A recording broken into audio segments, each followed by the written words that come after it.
Good morning, boys and girls. Welcome back to the Sandia Mountain Natural History Center. My name's Vince, and I've been behind the camera while Stephen was teaching over the past few videos, and I thought I'd give it a try. If you notice, there are trees all around me. I'm surrounded by the trees. And if you remember back to one of the first videos when Stephen was talking about the different parts of an ecosystem, do you remember what we called plants and trees? That's right, it did start with a P. Do you remember that word? That word was producers. Now let's think about producers for a minute. Why do we use that term producers? And why might they be important to the ecosystem? That's right, producers are those parts of the ecosystem that make their own energy out of sunlight. Now, let's think about producers for a minute. What do they provide to the rest of the ecosystem? Let's think about that for a moment. Let's think about trees. Let's think about plants. What do they provide to everything else? Yes, that's right. They provide food to everything else in the ecosystem. What else might they provide? Everybody take a big, deep breath. What did we just do? We breathed in. What did we breathe in? We breathed in oxygen. Where did that oxygen come from? If you're thinking from the producers in the trees, you're absolutely correct. That oxygen is released by the producers. And we breathe it in as consumers. And when we breathe out, what do we breathe out? If you're thinking carbon dioxide, you would be right. So there's a relationship going on between the producers and consumers, not just for food, but also for the air we breathe. Now let's think about some other things that producers might be good for. What am I sitting at right here? I'm sitting at a table. What's this table made of? It's made of wood, and where did that wood come from? It came from trees.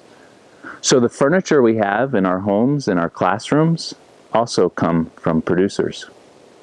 Now, if you don't have one already, make sure that you have a notebook and pencil with you, because you'll be using the notebook and pencil throughout this activity.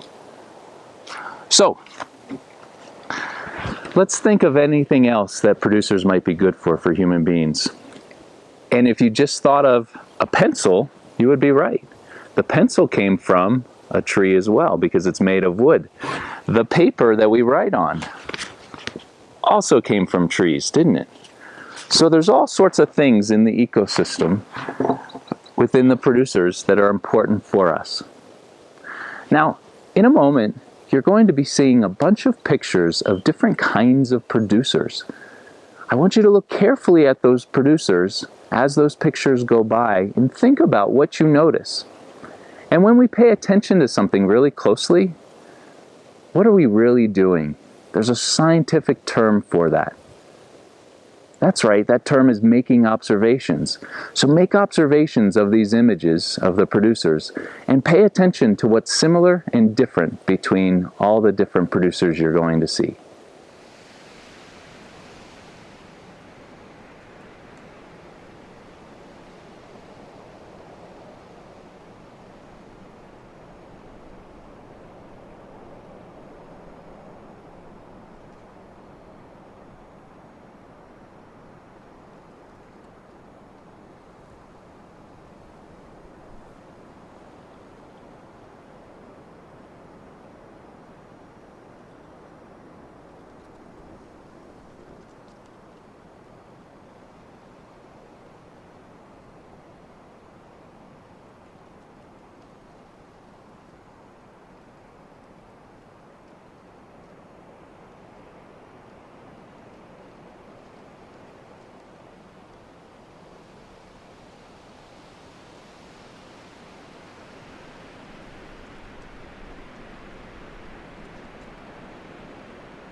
All right, so now you've had a chance to look at different images of producers. What did you notice about all of them? What were they? If you're thinking plants, all different kinds of plants, you would be right. And so now we're going to talk a little bit about different kinds of plants that live here in the Sandia Mountains. And we're going to pay particular attention to some of the different parts that are on the plants. Now, as you were looking at some of the different plants, you may have seen something that looked like this, or something that looked like this.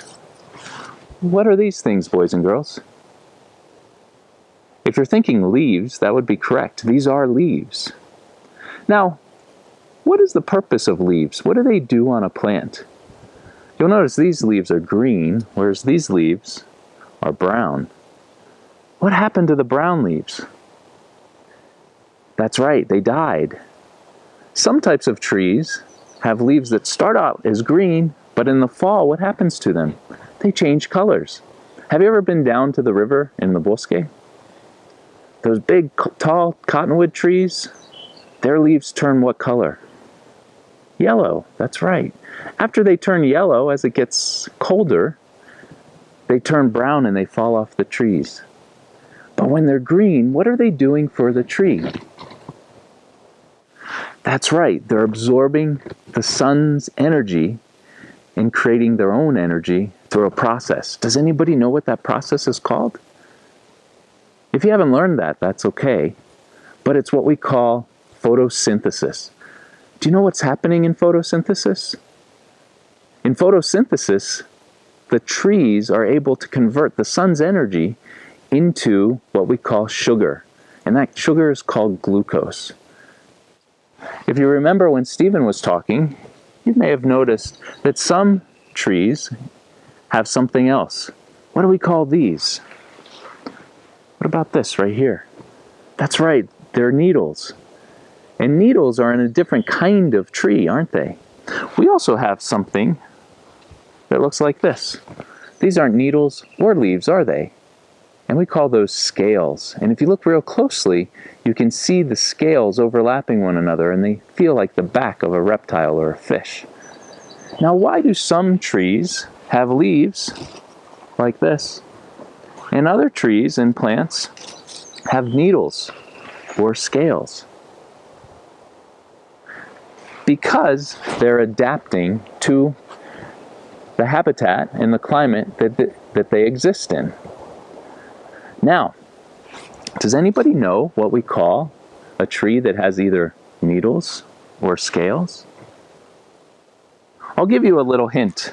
These trees produce something where their seeds are. What do we call these? We call these cones. And so we call trees with needles and scales coniferous trees. Now, these other kinds of trees that have leaves, like this leaf, or something like this, we call deciduous trees. So we have two kinds of trees, deciduous and coniferous. Now, one of the things we're trying to figure out is, why do some trees have cones like these, and some trees have needles, some trees have scales, and some trees have leaves? Why might that be? Well, we talked about it earlier. It's because they adapt to the environment in which they live. Adaptations are super important. And let's think about different kinds of adaptations besides leaves, needles, and scales. What other kinds of adaptations might plants have? If you're thinking about different color of leaves, you would be right. Different kinds of plants have different color leaves for a specific purpose. And some climates, like the desert Southwest, are fire prone. Do you know what I mean by fire prone? That's right, areas that sometimes can have wildfires. And so some trees have developed the ability to survive forest fires. And we'll talk about that sometime in another video, I'm sure. At this point, we're going to go ahead and stop, because we'll see you in the lab in just a few moments, where we're going to look specifically at more adaptations that trees and producers have. We just finished learning outside in the field about different kinds of leaves, and we're now here in our science lab at the center. And just a quick reminder, about some different kinds of leaves that we've been talking about. So if you remember, these are needles, right? What kinds of trees have needles like this? Or needles like this? Or even scales like this? Do you remember the word for that? That's right, coniferous. Now we also have trees that have real leaves like these. What kind of trees have leaves like these? That's right, deciduous leaves, or deciduous trees. So in a moment, we're going to head over to one of our lab benches, and we're going to be spending some time looking at deciduous leaves, looking at their traits, their characteristics, and trying to understand how trees have adapted to their given climate. You guys ready? Let's go. So let's look at these leaves. What do you notice about these leaves? What do each of them have? That's right, they each have some parts. And if you look closely, some of the parts are this part here, right in here. And we call that the leaf blade. That's the main part of the leaf. What else do you notice? That's right, you notice something sticking out of each of the leaves. We might want to call them a stem, but technically that part is called a petiole. And then if you look closely down at the base of the petiole, each leaf has what we call a node. That's where the leaf attaches to the rest of the tree. And yes, you're right. There is something else you notice. Inside the leaf blade itself, you might notice these things that look like veins in different parts of the leaves. Just like us, leaves have to get their nutrients to all parts of their tree and leaf, and the veins take care of that. Let's look more closely at some of these leaves. You'll notice that these leaves are all singular. They all have one leaf, whereas other types of leaves come together in multiples. So you'll notice that these leaves have more than one. Okay? This one has 5, this one has many more than 5, and this one has even more than that. So let's take a look at these. There's a specific name for these. The ones that only have one leaf are called simple leaves, and these are called compound leaves. Now we're going to look at the edges of the leaves. Let's look at the edges of these leaves. You notice how they're very smooth? So some leaves have smooth edges, while other leaves, like these right here, if you look really closely, you can see they're not completely smooth. Instead, we like to call them wavy.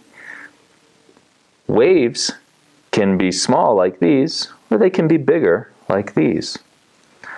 Another kind of leaf edge is what we call leaves with lobes. And if you look carefully here, they have lobes right here. They're bigger than the waves, so we call them lobes. And these have sort of smaller lobes, just like our earlobe. And then the last kind of leaf edge we have are leaves that are jagged. And if you look closely here, they have jagged edges, almost like teeth on the edge of the leaves. As we look at these leaves, we're going to look at shapes. If you look at each of these leaves, they kind of look like they all have different shapes, don't they? But these two right here are more circular. And what I mean by circular is if you draw a circle around the leaf, they form that shape, right? Not perfectly, but pretty close. Same thing here. You get a circle going all the way around. This one right here and this one, what do those look like to you? If you said triangle, you'd be right. So if I draw a triangle on it, on this one, you'll be able to see the shape of the triangle, won't you? This one, though, when it matures and gets older and grows more, is going to look like something else. What do you think that might be? If you look carefully, you might see a heart shape. Just like that. And lastly, these 3 leaves, what do those look like to you? They're called lance-like leaves, but they might look like a sword or a knife, something like that. So as you can see, leaves have different shapes: circular, triangle, heart shape, and lance. And as we look at these leaves, boys and girls, what do you notice? That's right, you might notice different colors. Of course, we have green leaves right here. And we have some green leaves here, but notice they start to fade into a darker color, kind of like purple. And then these are also purple, and as you look at this leaf right here, it's looking sort of a dark green or a darker purple. And finally, you have this lighter color. So leaves will also have different colors. When you look carefully at leaves, you might also notice that some leaves are very soft. Now you can't really see it, but if you touch it, it's very soft, whereas these are more waxy and shiny. So boys and girls, we've just spent some time looking at different traits and characteristics of deciduous leaves, haven't we?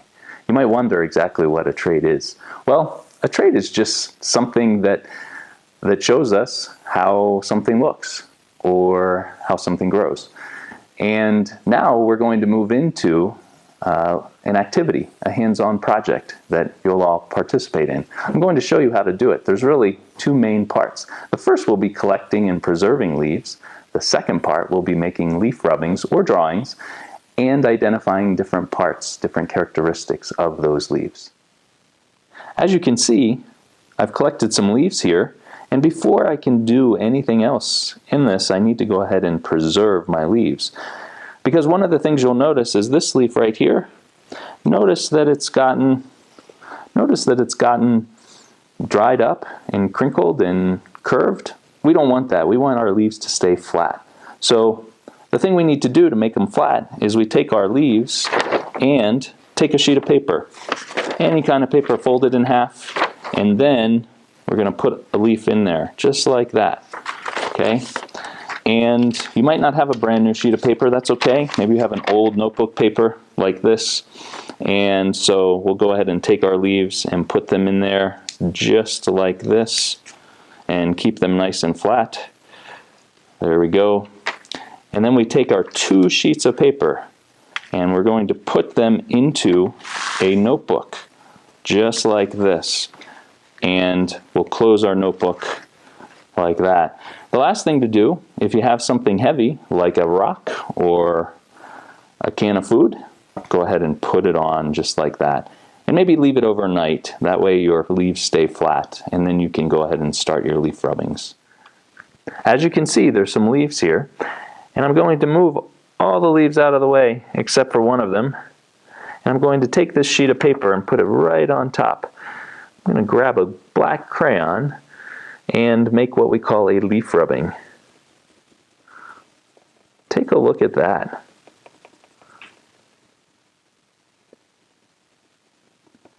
Pretty neat, huh?